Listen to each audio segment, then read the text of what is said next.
नमस्कार दोस्तों, जो से हरियाणा न्यूज पर आपका स्वागत है। लाइव जुड़े हैं अहर गांव से। भाजपा में परिवारवाद नहीं है। यहाँ पर काम करने वालों को आगे बढ़ने का अवसर दिया जाता है, चाहे वह गरीब परिवारों से संबंध हो। सबके सामने मेरा भी एक उदाहरण है। मैंने हमेशा पार्टी और संगठन में काम किया, छात्र जीवन से ही भाजपा में काम कर रहा हूँ। ऐसे भाजपा में लाखों कार्यकर्ता है। भाजपा के नवनियुक्त जिला अध्यक्ष दुष्यंत भट्ट हल्का इसाना के गाँव अहर में महादेव गौशाला में आयोजित अभिनंदन समारोह में बतौर मुख्य अतिथि संबोधित करते हुए लोगों को संबोधित कर रहे थे। उन्होंने कहा, पहले ही हुड्डा सरकार में नौकरियों के लिए लिस्ट दी जाती थी और पर्ची के साथ साथ खर्ची भी। मनोहर लाल ने आज पर्ची खर्ची खत्म कर दी है। योग्यता के आधार पर नौकरी दी जाती रही है। इस अवसर पर समाज सेवी सोहन लाल ने भाजपा जिला अध्यक्ष दुष्यंत भट्ट को पगड़ी पहनाकर और भगवान परशुराम का चिन्ह कुल्हाड़ा भेंट कर सम्मानित किया। इस अवसर पर सोहनलाल ने कहा कि 25 फरवरी को इसाना अनाज मंडी में आयोजित होने वाली रैली सभी रिकॉर्ड तोड़ेंगी। इसके लिए आज भी से ही अभियान शुरू कर दिया है। सोहनलाल ने कहा कि पूरी दुनिया में प्रधानमंत्री नरेंद्र मोदी का डंका बज रहा है। अयोध्या में राम मंदिर निर्माण और रामलाल की मूर्ति स्थापित कर दुनिया को दिखा दिया है। मोदी जी भारत को एक विकसित राष्ट्र बनाने की दिशा में काम कर रहे हैं। उन्होंने कहा, इस कार्यक्रम में 115 से अधिक लोगों ने राष्ट्र निर्माण को बनाने को लेकर अलग अलग पार्टियों के स्थानीय कार्यकर्ताओं ने कई पार्टियों को छोड़कर भाजपा ज्वाइन की। गांव अहर के पूर्व सरपंच रणधीर मराठा ने राष्ट्रवादी कांग्रेस पार्टी छोड़ भाजपा ज्वाइन की। इस अवसर पर विभिन्न ग्रामीणों ने बढ़ चढ़कर हिस्सा लिया। फूलों की माला पहनाकर मुख्य अतिथि का जोरदार स्वागत किया गया। कार्यक्रम में इसाना खंड के आसपास के गांव से पहुंचे लोगों ने भी मुख्य अतिथि को फूलों की माला पहनाकर जोरदार स्वागत किया। लाइव तस्वीरें जो से हरियाणा न्यूज के माध्यम से आप देख पा रहे हैं। चैनल को शेयर और सब्सक्राइब जरूर करें। आइए जानते हैं नवनियुक्त जिला प्रधान दुष्यंत भट्ट ने क्या कहा।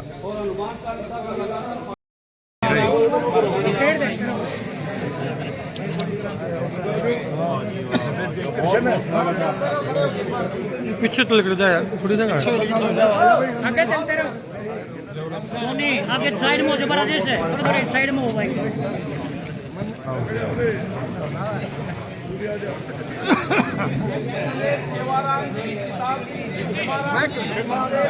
जो उस साइड में लग रहा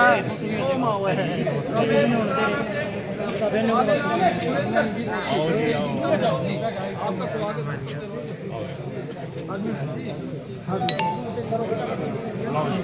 रघुवीर सिंह सरपंच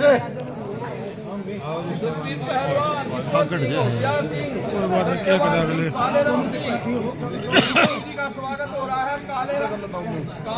सुरेश जी, मदन जी, शिवलाल जी, बालराम जी, दलेर सिंह, इनका सभी का स्वागत किया। वहाँ पत्ता तक नहीं हिला। आप लोगों ने सबने देखा कितना अच्छा प्रोग्राम किया। दुनिया रोती रही, लेकिन कभी ऐसा जमाना था वहाँ सेना भी जाती थी ने, उनको पत्थर से वार किया जाता था, पत्थर मारा करते। आज कोई किसी आदमी का भी मार के दिखाओ, उसी टाइम बदला लिया जा है। ऐसे हमारे प्रधानमंत्री जी हैं। अनेक बातों है, आप देखो कितने लंबे चौड़े सड़कें बनाई जा रही हैं, जहाँ पूरे लड़ाकू विमान भी उतर सकते हैं। मैं भी बहुत जगह का कितनी बढ़िया बढ़िया सड़क बनाई है। मैं ज़्यादा समय नहीं लेता हुआ, आप हमारे दुष्यंत जी की बात करें, हमारे मनोहर लाल जी भी बड़े अच्छी तरह काम कर रहे हैं, ईमानदारी से काम कर रहे हैं। मैं एक बात आप लोगों को कहना चाहूँगा, जब मैं MLA था तो अजय चौटाला जी ने एक लिस्ट दी थी, विधानसभा में पढ़ी गई थी। यो फलाने का हुड्डा साहब का साला, यो उसके घराड़ी का साला, यो उसके भाई का रिश्तेदार, यो फलाने का रिश्तेदार, यो फलाने IAS का रिश्तेदार। 30-35 आदमियों की HCS में जो लागत थे उनकी लिस्ट दी थी। अब देखो, अब कोई भी लिस्ट देना वो सारे के सारे हुड्डा साहब नलवाए। क्यों नलवाए? उनसे पैसे लिया करते थे, सिफारिश लगा करते थे। एक ऐसी सरकार जो बगैर खर्ची और पर्ची के चल रही है। मैं इस बात से बहुत खुश हूँ। आज हर एक समाज में गरीब आदमी है, जो पढ़े लिखे बालक, जो होशियार बालक थे वो पढ़ना छोड़ गए थे, लेकिन हमारे मनोहर लाल जी ने ऐसा काम कर दिया, जो पढ़ेगा जो अच्छे नंबर लेगा, योग्य होगा, वो बालक अवश्य ही नौकरियां लगेंगे। किसी की सिफारिश और पर्ची की जरूरत नहीं होगी, ना खर्ची की जरूरत होगी। मैं इसलिए मोदी हमारे मनोहर लाल जी को भी धन्यवाद करता हूं और बलवान शर्मा जी का और उनके परिवार का भी धन्यवाद करता हूं। इतना अच्छा प्रोग्राम किया, आप लोगों का बहुत बहुत धन्यवाद। बात थी नहीं, क्योंकि जो बलवान भाई जी मेरे पास आए थे तो घर पे खाना खा के जाना है, तो आज का इसराने का कार्यक्रम था और मन में आया जब वहां जा रहे हैं तो भाई साहब क्या खाना खा के जाएंगे। अब हमें क्या पता था खाना खिलाने के बदले में इन्होंने बुलवाना पड़ेगा, इन्होंने बोलने के लिए कहना है? मंच पर विराजमान हमारे परम पूज्य बाबा जी महाराज, हमारे भारतीय जनता पार्टी के बहुत ही ओजस्वी नेता भाई सत्यवान शेरा जी, हमारे जिला के भारतीय जनता पार्टी को जिले को चलाने वाले हमारे ऐसे भाई रोशन महला जी, अभी भाजपा ज्वाइन करी ऐसे जयदेव नोलथा जी, और हमारे बहुत ही श्रेष्ठ कार्यकर्ता भाई सुनील पढ़ाना जी, और यहाँ जितने भी हमारे रामफल चिराना जी, सभी जो भी मंच पर बैठे हैं सभी सम्मानित मंच, और यहाँ उपस्थित मेरे बुजुर्गों, मेरी मातृशक्ति बैठी है और मेरे युवा साथी। आज एक बहुत साधारण सी बात हम आपके बीच में करने के लिए आ रहे हैं, और चूंकि जब आप सब बैठे हैं तो चर्चा हो रही है, नहीं तो 2 रोटी खानी थी और आगे कार्यकर्ताओं के पास जाना था। अभी कुछ दिनों पहले 10-15 दिन पहले आपके गांव में कोई वैन आई थी, विकसित यात्रा की आई थी, 1 महीना पहले आई थी। उस वैन उस कार्यक्रम में कौन कौन गए थे? गए थे जी? कोई गए थे?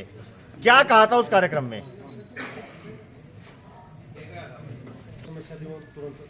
हाँ, मोदी की गारंटी। देखो, आज इस देश के अंदर पूरे भारत का नाम यदि पूरे विश्व के अंदर गूंज रहा है तो उसका कारण क्या है? मोदी है ना जी, सिर्फ मोदी। और भारत आजाद कब हुआ था? 1947 में होता ना जी। लेकिन जब भारत को आजाद करवाया था, भारत को आजादी की लड़ाई से पहले एक कार्यक्रम चल गया था, एक योजना बन गई थी कि लोगों के मन में देशभक्ति की भावना जागने लगी थी, और वो भावना जगी थी 1857 में। 100 साल लगे थे भारत को आजाद होने में, 90 साल उसके बाद लगे थे ना जी। ऐसे ही भारत आजाद हुआ 1947 में। उस समय देश पर राज किसने किया? 2014 सबसे ज्यादा कांग्रेस ने करा था जी, कांग्रेस ही राज करा कर दी। कांग्रेस पार्टी क्या बन गई? बापू बेटा एंड सन्स प्राइवेट लिमिटेड, एक फैक्ट्री बन गई, कुड़वे की कंपनी बन गई। अब पहले तो दादा नाना चाचा उनकी बन गई, आगे तो कोई बढ़ा ही नहीं। एक गरीब आदमी तो बना ही नहीं कदे, बेचारा एक लाल बहादुर शास्त्री को बनाया था। क्यों जी? हम सबने उसको नेता मानना था, लेकिन रिजल्ट क्या निकला आप सबके सामने है। आज एक पप्पू जी टी-शर्ट पहन के घूम रहे हैं, वो कहते हैं कि अगर हमारी सरकार आई तो हम ये कर देंगे, इस बात की हम गारंटी देते हैं। अरे भाई, तुम्हें इतने साल हो गए इस देश पर राज करते हुए, अब तो बकस दो में। सन 47 से लेके 2014 तक तुमने ऐसा राज करा इस देश पे, और तुमने ऐसी डकैती मचाई कि आम गरीब आदमी, गांव के चुपाड़ के अंदर कॉलेज में पढ़ने वाला बच्चा, गांव में हुक्का पीने वाला मेरा बुजुर्ग एक ही बात कहने लगा था कि जो सफेद कुर्ता पजामा पहनने वाला आदमी है ये चोर है। कोई छोटा चोर तो कोई बड़ा चोर, पर चोर है जरूर। राजनेताओं से नफरत हो गई थी लोगों को, राजनेताओं से घृणा करने लगे थे। इतना घटिया स्तर गिर गया था राजनीति का, क्योंकि इतने घोटाले हुए, इतना गबन मचा, इतनी डकैती हुई इस देश के अंदर, और ये देश जहां पहुंचना चाहिए था वहां नहीं पहुंचा। क्यों जी? सारा नाश कर दिया। उसके बाद क्या हुआ? उसके बाद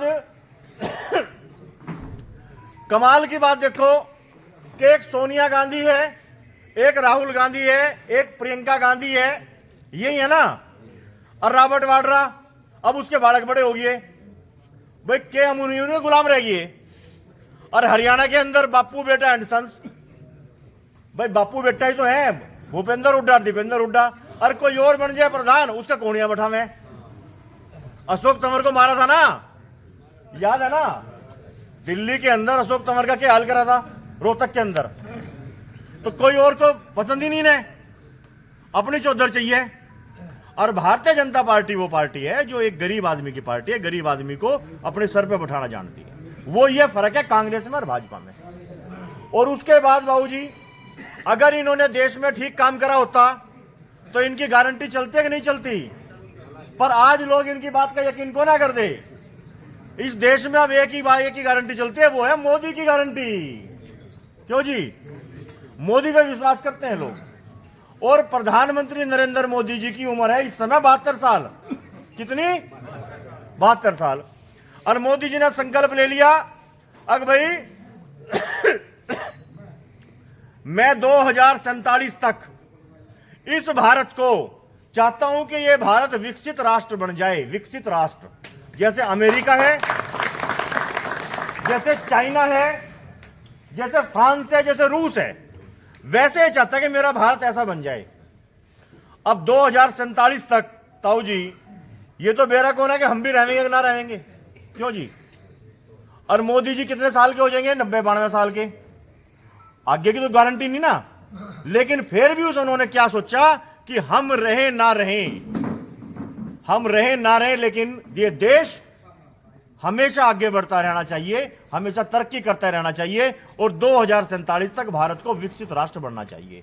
इसके लिए उन्होंने गांव-गांव, गली-गली अपनी एक वैन भेज दी और लोगों को भी संकल्प दिलाया कि हम संकल्प लेते हैं कि हम 2047 तक इस भारत को विकसित राष्ट्र बनाएंगे। और आज इसलिए जरूरी है देश के अंदर प्रधानमंत्री नरेंद्र मोदी जी के नेतृत्व में तीसरी बार सरकार बने और भारी बहुमत से सरकार बने। क्योंकि देखो, चाहे वो धारा 370 की बात कर लो, भाई जम्मू कश्मीर हमारे देश का अंग, हमारे देश का हिस्सा, लेकिन हम वहां जा नहीं सकते, हम वहां जमीन नहीं खरीद सकते, हमें वहां डर लगे आतंकवादियों से। और इन्होंने एक हवा मचा रखा था, भाई अगर वहां पे 370 हमने हटा दी तो वहां पे ये गोलियां चल जाएंगी, वहां पे ये हो जाएगा, वहां पे फलाना हो जाएगा। 370 भी हट गई, होया कुछ है? सुलझा दिया ना। 500 साल लग गए कांग्रेस के राज में। कांग्रेस का राज इस देश में 47 से बाद आ गया था ना। उससे पहले अंग्रेज रहे, उससे पहले मुगल रहे। 500 साल लग गए हमें साबित करने में कि अयोध्या में राम मंदिर था। आप देखो, कमाल की बात देखो, आज अयोध्या के अंदर भव्य राम मंदिर बन के तैयार हो गया। प्रभु श्री राम, जिसके नाम पे हम दशहरा मनाते हैं, दिवाली मनाते हैं, जो हमारे जीने का आधार है कि सुबह उठे राम राम जी, राम राम करें ना। जीने में मरने में राम के अलावा हम कुछ जानते ही नहीं।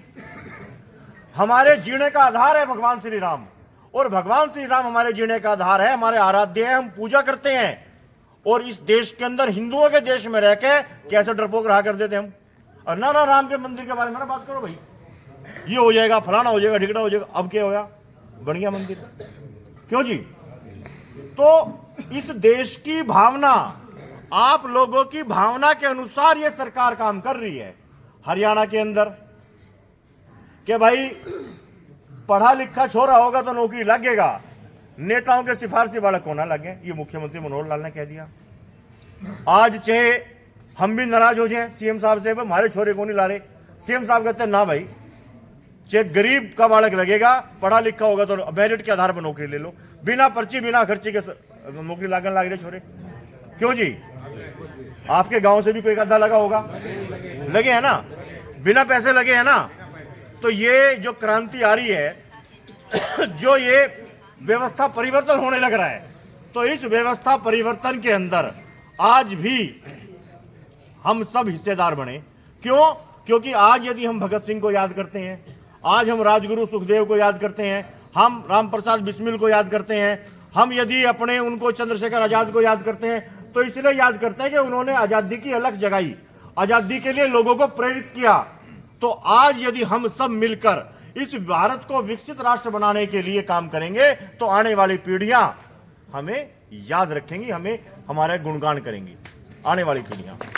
तो यदि हमने कुछ नहीं करा तो आने वाली पीढ़ियां क्या कहेगी हमें हमारे बारे में कि 21वीं सदी के पूर्वाह्न में जीती रही एक ऐसी पीढ़ी, मानवीय मूल्यों की ऊंचाई से जो गिरती रही सीढ़ी दर सीढ़ी, राष्ट्रीय आदर्शों और सिद्धांतों से समझौता करके बोलते रहे भारत माता की जय, सूरज को मुट्ठियों में बांधकर सिखाते रहे तमसो मा ज्योतिर्गमय, सत्य का गला घोटकर बरसाते रहे सत्यमेव जयते की धारा, गंगा और सिंधु के बीच दीवार बनाकर लगाते रहे जय हिंद का नारा, उजली चादर ओढ़कर करते रहे कुर्सियों के सौदे, दूसरों के रास्ते में कांटे बिछाकर ये तो है कहते रहे ये तो है गुलाब के पौधे। आने वाली पीढ़ियों के सामने यदि हम अपने आप को ये साबित करना चाहते हैं कि हमने इस देश के लिए कुछ किया है, इस समाज के लिए कुछ किया है, तो हमें प्रधानमंत्री नरेंद्र मोदी जी के साथ, माननीय मुख्यमंत्री मनोहर लाल जी के साथ कंधे से कंधा मिलाकर आगे चलना होगा और इस देश को, इस हरियाणा को, इस भारत को विकसित राष्ट्र बनाने के लिए हम सबको एकजुट होना पड़ेगा। आप सबने मुझे बुलाया, आप